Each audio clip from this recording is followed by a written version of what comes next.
The presidential candidates have spent the last 24 hours crisscrossing key swing states, making their final pitches to voters. Joining us now, Trump 2024 Senior Economic Advisor Stephen Moore and Jim Messina, former Barack Obama campaign manager, who's now CEO of strategic consulting firm, the Messina Group. What would you gentlemen like to handicap where we are? Is there any use in trying to do that?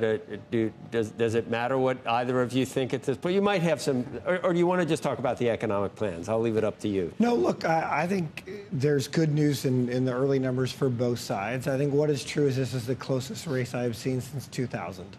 And I think anyone who tells you they know what's going to happen tonight's drunk. And so it's it's like 8 o'clock. It's early. Yeah, it is. Yeah, right, exactly. There are people like that. Right. I know, there are. Yeah. It's not good. It's just sad. It's just sad. Churchill, I think, half the time. No, I think it's exactly right. I'm afraid to go to you. If you start slurring, Stephen, we're going to put you in that camp. You all right? Well, look, I think that you guys, first of all, did an excellent analysis of where we are on this race right now. You know, if you're Trump and you want to see him win, as I do, you want this election to be. Remember, Clinton said it's the economy, stupid. We want it to be about it's the pocketbook, stupid. It's your wallet, stupid. It's your 401k plan. There is very little question, Joe, that if you ask voters who's better on the economy, then clearly Trump is going to win. By the way, this is all covered in my book, The Trump Economic Miracle, which just came out. I mean, on almost every economic measurement, Trump's performance has been far superior on the economy than what's happened under Biden. But on the other hand, look, if people are going to vote on things like abortion or social issues or other concerns, then Trump might have a problem. But we just keep pressing the fact that the economy will be much better. And one other quick thing, because your show is basically about investors who want to make money. I mean, come on, folks. You're looking, if Kamala Harris is elected, she wants to double the capital gains tax. She wants to increase the dividend tax. She wants to tax unrealized capital gains and raise the corporate income tax rate. Right. That will depress the value of stocks. It's that simple. Jim, you've got a lot. I think, you know, Stephen has a role, but you could probably sell a lot of things about the current economy, the stock market, GDP, what inflation has come down. You've got a lot of things to sell. But the one thing in a lot of ads that still, for someone who works at a business network, there still seems to be, and maybe it's not all corporations. I think we all love small corporations and startups. But there seems to be kind of still a target on the back of corporate America and big corporations. I still hear it. I hear it from in the Harris ads about, I'm going to end price gouging, and we're going to raise taxes. We're going to make corporations pay their fair share. Is that not fair? I don't think it's fair. And part of what she's really campaigned on, which is the first Democrat since Clinton to campaign on, is the small business tax cut, is incentives for small businesses. We know that they grow the economy. Right. There is, look. What is true is voters are very concerned about inflation. That is just true. And both campaigns have an idea. Stephen's candidate wants to put the largest tariffs in the history of America on Chinese businesses, which will absolutely tank our economy. And I think Stephen would tell you that.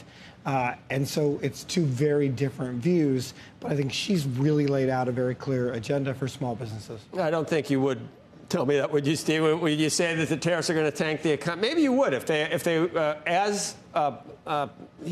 was what he said he wanted to do in terms of across the board tariffs, 20% on certain, even higher on other individual cases. Do you think that would tank the economy if it passed, if he did all that? Well, let me just go back to the issue Jim was talking about, small businesses, because if you look at small business confidence measures, and we have those come out every month, those numbers have been consistently in the tank for 3.5 years now. Small business anxiety, small business, fears about what the Biden people have done to the economy have been astronomical. So you had high business confidence for small businesses when Trump was president and very low. I guarantee you, Joe, if you had 10 small businessmen and women on your show right now, 8 out of 10 would say they think that Trump would be better. Now, on tariffs, you know me, Joe. I'm a free trade guy. I'm not a big fan of Trump's tariffs. I do think that they're mostly about negotiating tactics, and I think they're about getting a better deal for America because other countries are eating our lunch on trade, and that's not going to happen if Trump is president. Jim, do you think any of the and I have said, and I've had people tell me, in prior elections, if the economy and the stock market are in this shape, that the incumbent has done pretty well. Yep. And I've said, although it's a little bit different because of the inflation that we went through. But do you think any of the strong economy has to do with the corporate tax rate being cut and some of the other pro-business things that Trump did? Is some of it left over from what Trump did, or is it all the IRA and the CHIPS Act and everything else? Because I don't know if I'd go messing with the corporate tax rate. If we really love this economy the way it is, why, if it's not broken, why go to 28 or whatever? Well, two things. One, I don't think you're going to ask a political hack about economic numbers. Well, that's why you're here, though. Right. But two, more importantly, if we're ever going to balance this budget, if we're ever going to reduce it's not going to be from debt, corporations. Though. I mean, it's going to have to be some of it. Absolutely. We've got to have all of it. We've got to have entitlement reform. We've got to do both things. Stephen and I can probably agree on two things, and I'm trying to be bipartisan on Election Day so everyone votes. Is that a purple tie? No, it's kind of deep blue, Never mind. baby. All right. Deep blue. I was hopeful. Exactly. Hopeful it was purple. Right. Stephen and I both agree that Trump's tariffs are ridiculous and would do damage. And I didn't say they're ridiculous. Thank you for agreeing to that.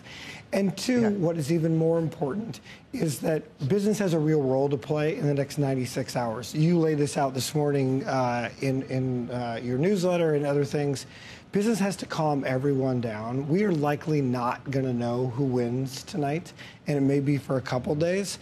And, you know, given Trump's behavior in the past, we're about to go through some very difficult hours, and it really is going to take a whole bunch of business people to say, let's take a very deep breath, let's count the votes, and let's see who the president of the United States is. Because I promise you, Stephen, your candidate is going to try to say he wins tonight. You know, one of my hopes, obviously, I hope that Trump wins, but I also hope that this is not a race that goes on for 6 or 7 days where you have all sorts of, you know, disputes about who won this state, that state. That wouldn't be good for the country.